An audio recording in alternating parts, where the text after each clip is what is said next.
नमस्कार सर्वांचे कथालेखन मराठी स्टोरी या आपल्या चॅनेलमध्ये स्वागत आहे। आज आपण पाहणार आहोत नजर या कथेचा भाग 5वा। भाग पहिला, दुसरा, तिसरा आणि चौथा चौघांचीही डिस्क्रिप्शन बॉक्समध्ये लिंक दिलेली आहे।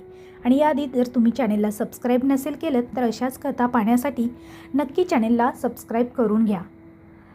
मागच्या भागात आपण पाहिलं की साई दीप्तीला म्हणतो, मी अनिलला साफसफाई करायला सांगितली आहे आणि आपण उद्यापासूनच शिफ्ट करणार आहोत। हे ऐकून दीप्तीला वाटतं की साईला या घराची एवढी ओढ का लागली आहे, मला होणारे भाससुद्धा याला का खोटे वाटत आहेत। आता वळूया आपण पुढच्या भागाकडे। साई दीप्तीला असे म्हणतो आणि दीप्तीला नाश्ता भरून प्लेट ठेवायला निघून गेला। दीप्ती हॉलमध्येच बसून पुढे काय होईल याचा विचार करत होती। साई या सगळ्यात खूप खुश होता। त्याला कसं समजवायचं हे कळत नव्हतं। त्याला न दुखवता कसं हे थांबवता येईल याचाच ती विचार करत होती। त्याच्या आनंदात आपणही आनंदी व्हावं आणि फक्त एक भास समजून सगळं विसरून जावं हे तिला कळलं नव्हतं। विचार करता करता डोळे बंद करून मागे भिंतीला डोकं तिने टेकलं। बस, आता अजून किती वेळ विचार करणार आहेस, साई तिला असं बघून बोलला। नाही, विचार नाही करत असत, बसल्या बसल्या डोळा लागला। दीप्ती त्याच्या असं विचारण्यावर बोलली। दीप्ती, का एवढा विचार करत आहेस? या विचारांनी अजून भीती वाटत आहे तुला। तू शांत हो, मग तुलाही सगळं कळेल की तिथे असं काही नाही आहे, साई तिला बोलत होता। मी तोच प्रयत्न करत आहे रे, मला शांत करून सगळं समजून घेण्याचा। पण एकदा मन शांत झालं की पुन्हा काहीतरी असं होतं की पुन्हा तेच विचार चालू लागतात, दीप्ती त्याला मनातलं सांगत होती। मान्य आहे, म्हणून तर आज आपण घरी आहोत। तुला जितका वेळ पाहिजे तितका वेळ घे, आराम कर, पण मला तुझ्यासोबत त्याच घरात जायचंय, साई म्हणाला। जाऊया आपण, तू खुश तर मी खुश। डोकं दुखतंय, मी जाऊन झोपते थोडा वेळ, नंतर उठव मला, दीप्ती असं बोलून रूमकडे निघाली। तो दिवस असाच निघून गेला। साईने दीप्तीला थोडा वेळ द्यायचं ठरवलं, ज्यामुळे तिला ठीक वाटेल। दीप्तीलाही ठीक वाटलं। डोक्यावर विचार थोड्या वेळासाठी का होईना निघून गेले, त्यामुळे ठीक वाटत होतं। आता फक्त उद्याची तयारी बाकी होती। अनिलने सांगितल्याप्रमाणे घराची साफसफाई करायला घेतली होती आणि 2 दिवसात ते तिकडे शिफ्ट करायला तयार झाले। 2 दिवसांनी त्यांनी आपलं सगळं सामान लवकरात लवकर शिफ्ट करायचे ठरवलं। त्यांनी मोठमोठं सगळं सामान आधीच पुढे पाठवलं होतं। बाकी छोटमोठं उरलेलं सामान आणि कपड्यांच्या बॅग आपल्यासोबत घेऊन ते जात होते। सर्व सामान पॅक करून झालं होतं। साईने बॅग खाली येऊन गाडीत ठेवून आला। दीप्ती पण त्याला मदत करत होती। शेवटी सगळं सामान गाडीत ठेवून झालं।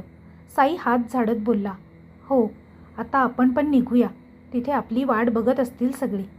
दीप्ती शेवटची बॅग गाडीत ठेवत बोलली, बस गाडीत। साई गाडीचं दार उघडत गाडीत बसलो। त्याच्यासोबत दीप्तीही बसली। गाडी चालू केली आणि दोघेही निघाले। जाताना वाटेत साईने गाडी मंदिराजवळ थांबवली। दोघांनीही मंदिरात जाऊन देवाचं दर्शन घेऊन पुढे निघाले। थोड्या वेळाने ते तिथे पोहोचले। अनिल आधीच तिथे येऊन थांबले होते। त्यांच्यासोबत काही लोक होती। गाडी लावून दोघे तिथे येतात। हॅलो अनिल सर, साई त्यांना हाक मारतो। या साई, सर्व काम झालं आहे। पूर्ण घराची साफसफाई झाली आहे आणि पेंटिंगचं काम पण पूर्ण होत आलं आहे। उद्यापर्यंत घर पूर्ण तयार होईल, अनिल त्यांना म्हणाला। थँक्यू सर, तुम्ही आमचं सर्व काम हलकं केलं। हे सामान आत ठेवून आलोच। साईने असं बोलताच अनिलसोबत असणारे लोक पुढे आले आणि त्यांनी बॅग उचलून घरात ठेवले। दीप्ती, तू वर जाऊन बघ, रूम वगैरे ठीक आहे, तुला आवडेल तशी। मी आलोच, बाहेर जातो आणि त्यांच्यासोबत अजून काही असेल तर ते बोलून घेतो। साई असं बोलून बाहेर जातो आणि दीप्ती रूम बघायला जाते। ती रूम बघत होती, काम करणाऱ्या लोकांना थोडंफार सांगत होती, तिला पाहिजे तसं रूममध्ये बदल करत होती। ती बाहेर आली आणि बघितलं तर त्या रूमजवळ लाईट नव्हती। त्यातल्या एकाला तिने तिथे लाईट लावायला सांगितलं आणि खाली आली। खाली हॉलमध्ये साई आणि अनिल बोलत होते। त्यांच्यासोबत अजून एक माणूस होता। ती त्यांच्या इथे आली। ये दीप्ती, तुला आवडेल तसं सगळं झालंय ना? आणि हे बाळू काका इथे बाजूलाच राहतात। आपल्या घराची देखभाल करण्याची जबाबदारी यांच्यावर आहे। हे तुला घरकामात पण मदत करतील। साई त्यांची ओळख करून देत होता. हां, दीप्ती म्हणाली. साई त्यांच्याशी बोलून उरलेली कामं आटोपत होता. दीप्ती मधून मधून मदत करत होती. साई आणि दीप्तीला इथे येऊन 2 दिवस झाले होते. सगळं घर मनासारखं लावून घेतलं होतं. वरवर का होईना पण सर्व ठीक वाटत होतं आणि याचंच समाधान मनात होतं. आधीसारखं त्यांच्या एकमेकांवर असणारं प्रेम वाढतच होतं. बाकी सर्व ठीक होतं, पण त्यातही ती खोली आपली जाणीव करून देत होती. तिथे लाईट्स लावल्या होत्या, तरीही तिथे असलेली उदासीनता मनाला जाणवत होती. दीप्तीने त्या खोलीकडे दुर्लक्ष करायचं ठरवलं. असंच एक दिवस दीप्ती नाश्ता करत होती आणि साई त्यांच्या रूममध्ये तयार होत होता. बाळूकाका तिला कामात मदत करत होते. नाश्ता तयार झाला आणि दीप्ती साईला हाक मारत डायनिंग टेबलवर घेऊन आली. दीप्ती साईला हाक मारत त्याची वाट बघत होती, पण साईने कोणताही प्रतिसाद दिला नाही, म्हणून ती रूममध्ये गेली. तिने पाहिलं, साई एकटाच आरशाकडे बघत उभा होता. त्याच्या हातातला कंगवाही तसाच होता.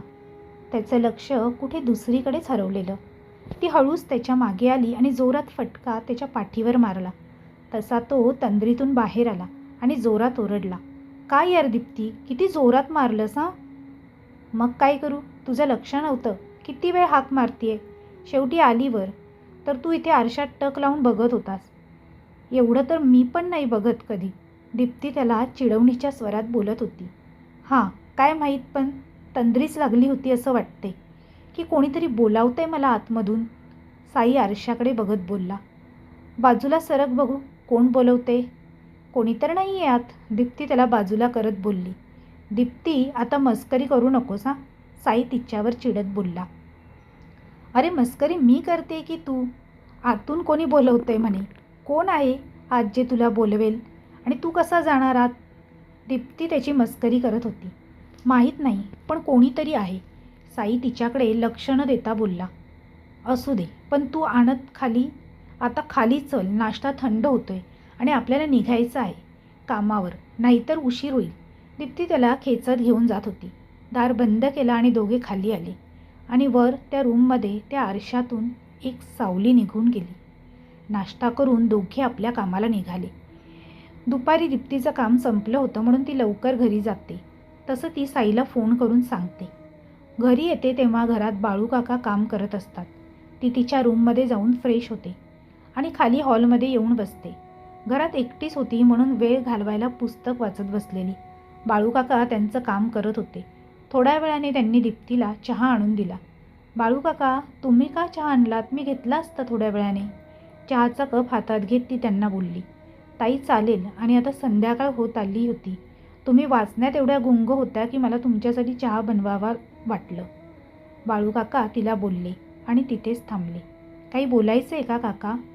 त्यांना असं थांबलेलं बघून तिने विचारलं. नाही, काही नाही, असं बोलून ते निघत असतात, पण दीप्ती त्यांना थांबवते. काय झालं काका, काही प्रॉब्लेम आहे का, ती विचारते. मला हे सांगायचं होतं की तुम्ही मागचं ते दार उघडू नका. ते दार कधीच उघडलं नव्हतं आणि तुम्ही पण ते उघडू नका, त्यांनी एका झटक्यात तिला सांगितलं. का? त्यांचं बोलणं न कळून तिने त्यांना विचारलं. जास्त काही नाही, कधी कधी साप वगैरे येतात इथे, म्हणून सांगितलं. त्यांनी हे सांगितलं, पण मनात काही दुसरं होतं. चालेल, नाही उघडणार, तिने होकार दिला आणि पुन्हा आपल्या पुस्तकात डोकं घातलं. दीप्ती चहा पीत थोडा वेळ पुस्तक वाचत होती. इतक्यात तिला साईचा फोन आला. ती फोन घेऊन त्याच्याशी बोलत रूममध्ये गेली. त्याच्यासोबत गप्पा मारून झाल्यावर खाली आली आणि जेवण बनवायला किचनमध्ये गेली. आज त्याच्या आवडीचं काही बनवायचं ठरवलं. बाळूकाका त्यांच्या घरी गेले होते. जेवण बनवून झालं होतं. आता ती साईची वाट बघत होती. थोड्या वेळाने साई आला. दोघांनी एकत्र जेवण केलं आणि झोपले. रात्री साईला मध्येच जाग आली. तो त्या आरशासमोर उभा होता. त्याला कळलं नाही तो इथे कसा आला ते. तो इकडे तिकडे बघत होता. दीप्तीला शोधत होता, पण ती कुठेच दिसत नव्हती. त्याचं लक्ष त्या आरशाकडे गेलं. त्याच्या पाठीमागे कपाटाच्या जवळ त्याला कोणीतरी उभं असलेलं दिसलं. त्याने मागे वळून पाहिलं, पण तिथे कोणीच नव्हतं. पुन्हा आरशात बघितलं तर ते थोडं पुढे आलं होतं. त्याने आजूबाजूला बघितलं, पण कोणीच दिसत नव्हतं. त्याला भास होतोय की खरंच कोणी आहे हे कळत नव्हतं, पुन्हा त्याने बघितलं तर त्याच्या बाजूला कोणी होतं यावेळी, पण कोणी नव्हतं. यावेळी ते जे काही होतं ते हालचाल करत होतं. हळूहळू त्याला आकार येऊ लागला. ती आकृती एका बाईची होती. तिची फक्त पाठच त्याला दिसत होती. तिच्या अंगावर काळी साडी होती आणि लांब मोकळे केस पाठीवर रुळत होते. तो पुढे गेला आणि तिला हाक मारत होता. तो जवळ येताच ती पुढे चालली.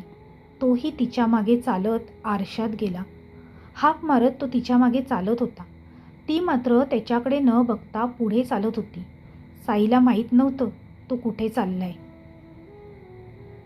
साई आरशात कसा गेला आणि आता पुढे काय? ती बाई कोण आणि तिच्या मागे साई कुठपर्यंत जाईल? आता एका रहस्याची सुरुवात झाली आहे आणि यातून कसे बाहेर पडेल साई? पाहूया आपण लवकरच पुढच्या भागात. तोपर्यंत जर तुम्हाला हा भाग आवडला असेल तर कमेंटद्वारे कमेंट करून नक्की कळवा. तसेच तुमच्या मित्रपरिवारांसोबत शेअर करायला विसरू नका. तुम्हाला ही कथा आवडली असेल तर लाईक आणि शेअर करा. तसेच कथालेखन हा चॅनल आवडला असेल तर चॅनलला सबस्क्राईब करायला विसरू नका. पुन्हा भेटूया लवकरच पुढचा भाग घेऊन. तोपर्यंत सर्वांना धन्यवाद. Bye bye.